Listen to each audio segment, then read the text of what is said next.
Two guns situated on the top of a hill of height 10 meter. Fire one shot each with the same speed 5 root 3 meter per second. 5 root 3 meter per second. Two guns, 10 meter height.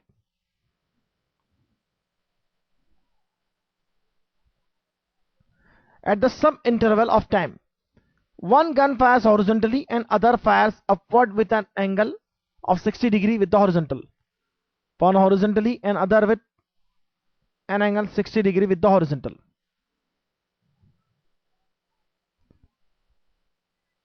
The shots collide in R at a point P. Find the time interval between the firings and the coordinate of the point P. Take origin of the coordinate system at the foot of the hill right below the muzzle and trajectories in XY plane. यह हमारा origin है और collision के लिए point P जो भी होगा उस पॉइंट पर हमें कोऑर्डिनेट फाइंड करना है. अब 5 रूट 3 हॉरिजॉन्टल भी है और 5 रूट 3 वर्टिकल भी है, 60 डिग्री एंगल बनाते हुए हॉरिजॉन्टल से.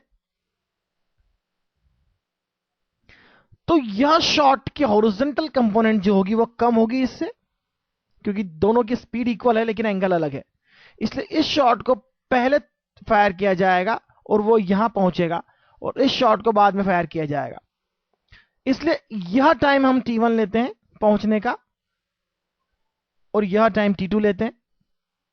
यानी पहले यह फायर किया हुआ, after some time that is equal to T1 minus T2, दूसरा वाला फायर किया हुआ है. तो इसको पहुंचने में T1 टाइम लगा, इसको पहुंचने में T2 टाइम लगा. यह हम फाइंड करते हैं. तो हॉरिजॉन्टल कंपोनेंट किस तरह से फाइंड किए जाएंगे? सबसे पहले देखिए हॉरिजॉन्टल कंपोनेंट क्या होंगे. और यदि हम P के कोऑर्डिनेट x, y लेते हैं तो x कोऑर्डिनेट क्या होगा? फर्स्ट के लिए हॉरिजॉन्टल कोऑर्डिनेट कैसे फाइंड करेंगे? हॉरिजॉन्टल कंपोनेंट हो जाएगा 5 root 3 cos 60 into time T1. और सेकंड के लिए हॉरिजॉन्टल कंपोनेंट जो है वो 5 रूट 3 है और सेकंड के लिए टाइम T2 है. यदि यहां से हम फाइंड करें 5 रूट 3 कैंसिल हो जाएगा, cos 60 हो जाएगा 1/2, तो T1/2 is T2. That means T1 is 2T2. T1 is 2T2.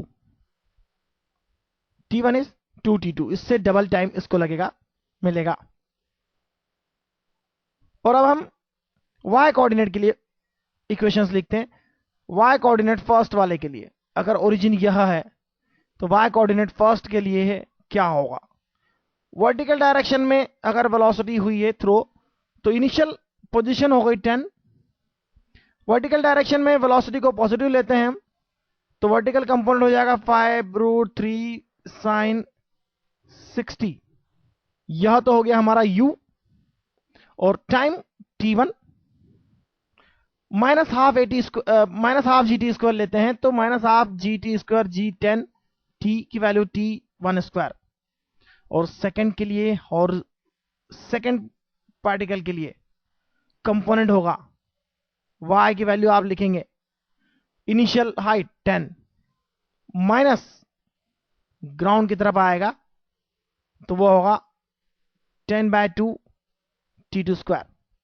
y के दोनों वैल्यूज को इक्वेट कर देते हैं. यदि हम 10 प्लस 5 रूट 3 साइन 60 हो गया रूट 3/2, तो हो गया 5 into 3 15/2 7.5 T1 minus 5 T1 square. y की वैल्यू सेकंड के लिए हो जाएगी 10 minus 10/2 T2 square, that is 10 minus 5 T2 square. 10 यहां से हट जाएगा और T1 की वैल्यू हम यहां सब्स्टिट्यूट कर सकते हैं 2T2. T1 की वैल्यू अगर 2T2 सब्स्टिट्यूट करते हैं तो देखिए क्या होगा. 2 इंटू 7.5 हो जाएगा 15 T2 minus 5 into T1 square. T1 है 2T2, तो ये हो जाएगा 4 into 5 that is 20 T2 square is equal to minus 5 T2 square. इसे यहीं पर सिंप्लीफाई किया जा सकता है 15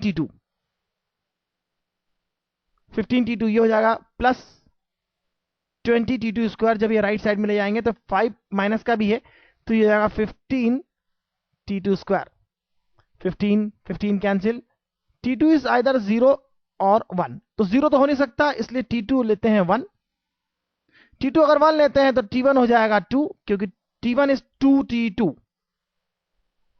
और डिफरेंस जो होगा वह टाइम हमें फाइंड करना है, time interval between the firings and the coordinate. तो टाइम इंटरवल जो है डेल्टा टी जो है वो हो जाएगा T1 माइनस T2, जो पहला टाइम था दैट इज सिंपली 1 सेकेंड। और एक्स वाई यानी कोऑर्डिनेट फाइंड करना है, तो आप यहां T2 की वैल्यू सब्स्टिट्यूट कर दीजिए, y की वैल्यू आ जाएगी। T2 है आपका 1 सेकेंड, 1 यहां सब्स्टिट्यूट कर देंगे, ये हो जाएगा 1।